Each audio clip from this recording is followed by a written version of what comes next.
Assalamualaikum warahmatullahi wabarakatuh. Perkenalkan, nama saya Ayunda Bunga Putri Maharani dari Keperawatan 1A. Di sini saya akan menjelaskan tentang obat sistem syaraf pusat. Apa sih obat-obat tersebut? Yaitu obat-obat tersebut berdasarkan farmakodinamikanya dibagi dua golongan besar. Satu merangsang dan keduanya menghambat.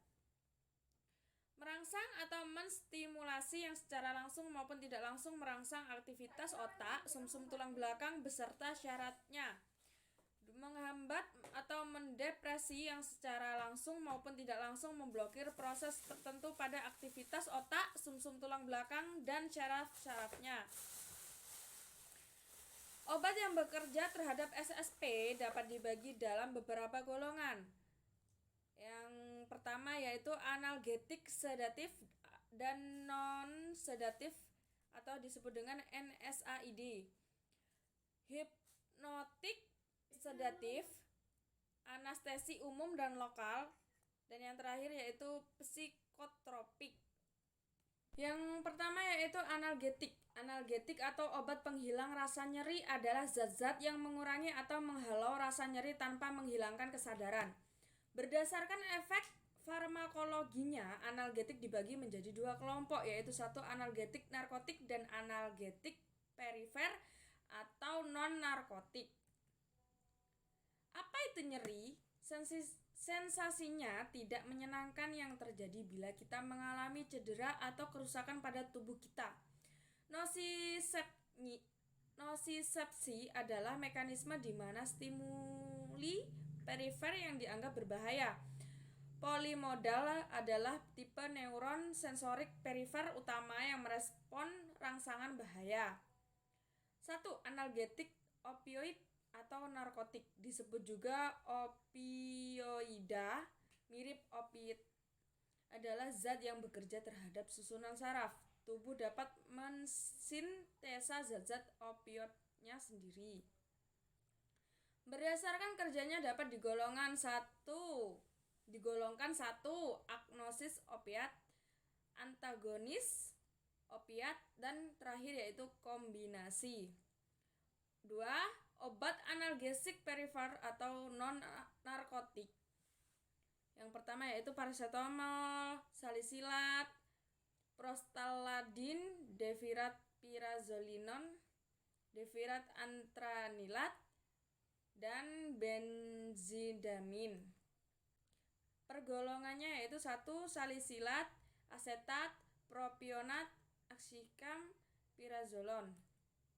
Enzim siklooksigenase.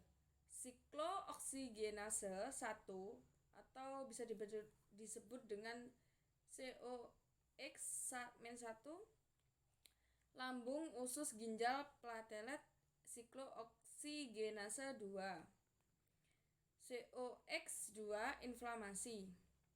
Contoh aspirin, asam asetil salisilat, yaitu asetosal, batang pohon willow, prototipe dari NSAID, menghambat non-selektif COX-1 dan COX-2.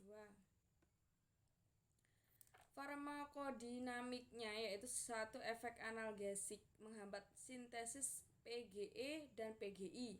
Efek antipiretik, memperbaiki fungsi termostat, meningkatkan pengeluaran keringat. Efek antiinflamasi, hambatan sintesis, tidak menghambat imigrasi sel.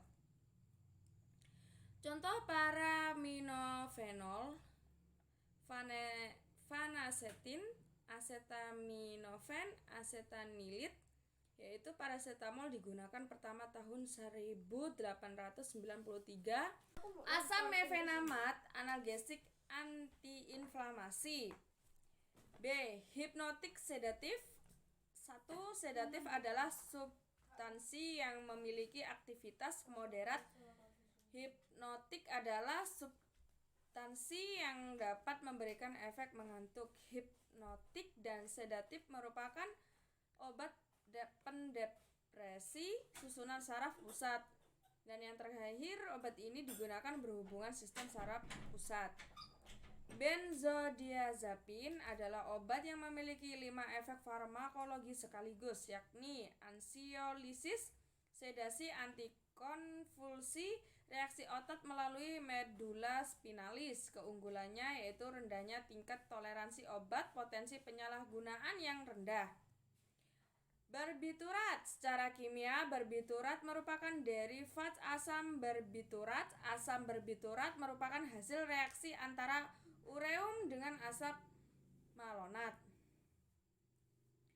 Golongan obat non-barbiturat non-benzodiazepin 1 propofol, ketamin, dextromethorphan, dan lain-lain.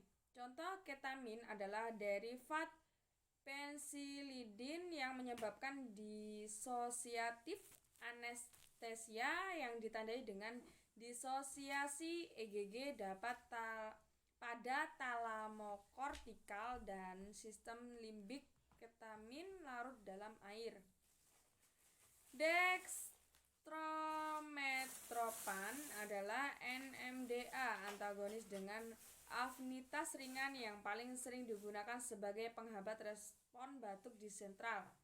Obat ini memiliki efek yang seimbang dengan kodein sebagai antitusif, tetapi tidak memiliki efek analgesik.